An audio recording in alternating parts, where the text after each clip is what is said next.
Kalau kita diperintahkan membaca di satu tempat ya baca, gitu kan. Kalau tidak maka jangan dikarang-karang nih. Mohon maaf saya ingatkan, jangan tersinggung ya, karena kadang-kadang subhanallah saya lihat tadi ada cuplikan dikirim ke saya di WhatsApp, ada satu mungkin dai dari Malaysia, dia seperti orang yang jengkel pada saat diingatkan tentang tidak boleh, jangan membacakan surah Al-Fatihah untuk orang mati. Dia bilang kenapa Al-Fatihah nggak boleh dibacain, Al-Quran kan bagus gitu.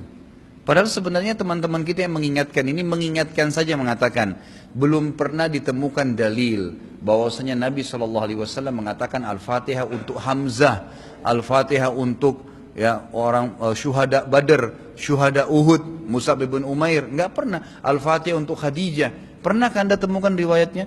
Semua buku fikih subhanallah, buku hadis menjelaskan tentang bab masalah jenazah misalnya, ya. Hampir semua buku jenazah menjelaskan, tidak menjelaskan ada riwayat satupun menjelaskan masalah itu. Yang mengatakan pun membaca Al-Quran untuk orang mati sampai cuma mengatakan karena Al-Quran itu baik. Kami mengatakan betul baca Al-Quran dengan baik, tapi jangan lupa Nabi Muhammad SAW adalah panduan kita, ya. Beliau tuntunan kita. Apa yang beliau kerjakan, kerjakan, yang tidak dicontohkan jangan dikerjakan, gitu kan? Karena memang yang dikerjakan saja sudah banyak sekali nih. Yang diperintahinnya sudah banyak, maka jangan buat yang belum diperintahin. Tentu lebih prioritas mana yang diperintahkan dulu yang kita dahulukan, gitu kan? Jadi yang beliau lakukan adalah mendoakan iya, mensodakahkan iya, menghaji dan umrohkan iya, karena jelas dalilnya, gitu kan? Tapi membacakan surah untuk orang mati memang belum pernah ada, gitu kan? Baik, bolehkah saya membaca ayat-ayat Al-Quran agar seseorang yang sakit sembuh? Maka jawabannya boleh.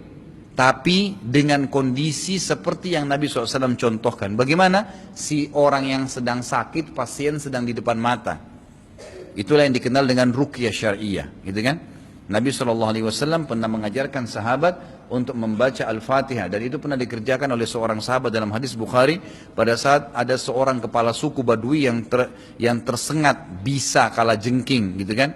Kemudian kesakitan, lalu sahabat ini meruqyah dengan surah Al-Fatihah, ya, kemudian menyiram luka itu dengan air yang sudah dibaca dengan surah Al-Fatihah. Maka ini ada, gitu kan? Berarti membaca Al-Fatihah kepada orang yang sedang sakit ada, tapi pasiennya hadir. Bukan mengirim Al-Fatihah untuk orang yang sedang sakit. Nah ini mengirimnya ini masalah. Kiriman ini ada dalilnya nggak, gitu loh.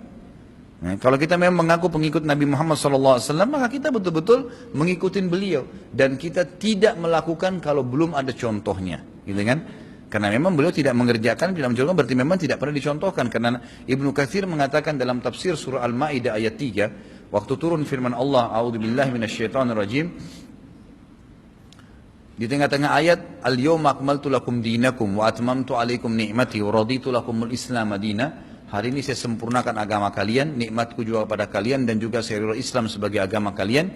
Kata Ibnu Katsir, ayat ini turun, ya, menandakan bahwasanya Nabi kita Muhammad SAW tidak menghembuskan nafas terakhirnya kecuali beliau sudah menyampaikan semua yang putih dan yang hitam, yang gelap dan yang terang, yang kecil dan yang besar, semua. Artinya umat ini nggak butuh lagi nambah-nambah, udah cukup. Nabi SAW tidak meninggal kecuali sudah sempurna agama ini, maka tidak butuh lagi ditambah. Itu kan, jadi kita betul-betul kembali kepada ajaran yang dituntunkan, yang tidak dituntunkan maka kita tinggalkan, itu jauh lebih aman. Saya tidak menyalahkan kalau Anda mengatakan ya saya mau kerjain, ya silahkan, itu hak Anda, gitu kan. Saya cuma lebih berhati-hati saja.